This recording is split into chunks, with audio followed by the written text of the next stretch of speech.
Wer heute in diese Stadt kommt, kommt oft wegen der Kunst. Wegen dem, was zu meiner Zeit entstanden ist. Im sogenannten Goldenen Zeitalter. Aber lassen Sie sich sagen, golden war diese Zeit nicht für alle. Ich weiß das, weil ich da war. In Rembrandts Amsterdam.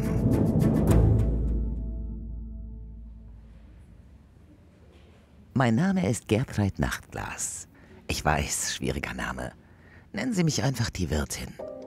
Denn das war ich damals. Schankwirtin in einem Schützenhaus.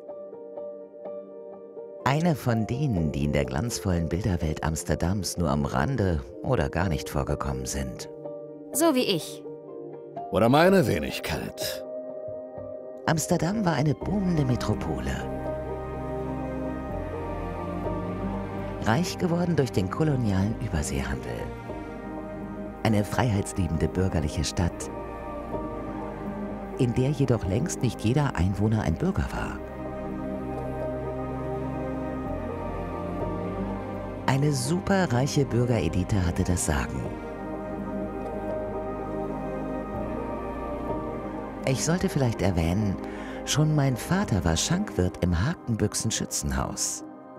So waren wir zwar nicht Teil der regierenden Oberschicht, aber durchaus wohlhabende Bürger. Andere hatten es sehr viel schwerer. Richtig. Dieser Bettler zum Beispiel. Aber achten Sie darauf, wie Rembrandt ihn darstellt. Wertfrei, empathisch, ohne satirische Überzeichnung oder negative Charakterisierung. Das imponiert mir. Ich heiße Jakob. Jakob van der Sluis. Und ich bin wohl das, was man eine Erfolgsstory nennt. Aufgewachsen als Waise, heute ein anerkannter Künstler. Dieses Bild hier ist von mir. Es ist mein Dankeschön an das Bürgerwaisenhaus in Amsterdam, in dem ich gelebt habe und das meine Ausbildung zum Maler ermöglicht hat. Amsterdam hatte ein Sozialsystem. Wohlhabende Bürger haben es finanziert. Dass dabei auch Prestige und Eigennutz eine Rolle gespielt haben, ist richtig. Aber es hat Menschen wie mir ein besseres Leben ermöglicht.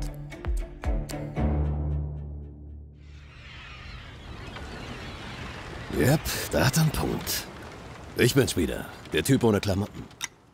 Ich weiß, was ihr denkt. Langsam reicht es mal mit Gruppenporträts. Aber ich verspreche euch, das hier, das wollt ihr hören.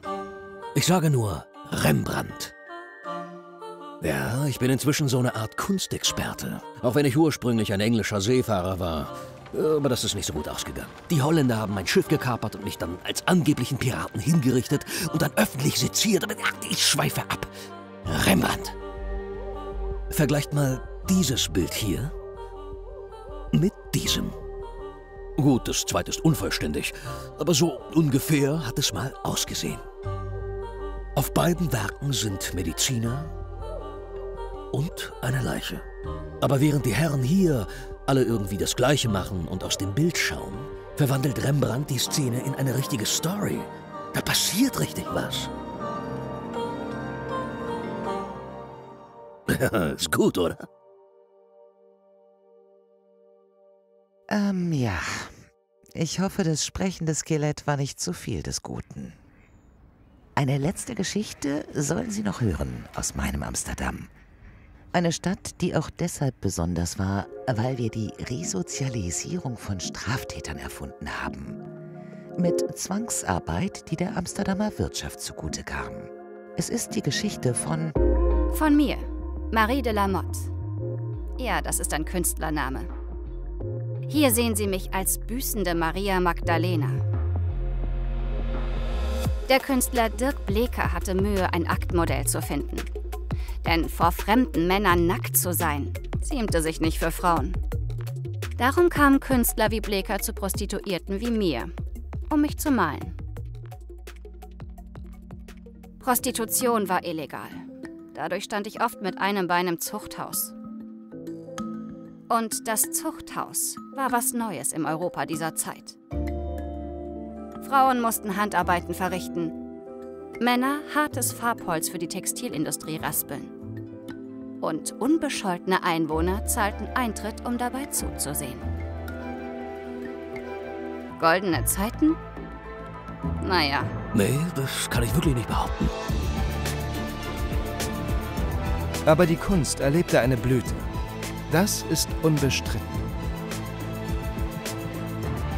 Ich schlage vor, wir einigen uns auf eine Stadt mit vielen Gesichtern. Rembrandts Amsterdam.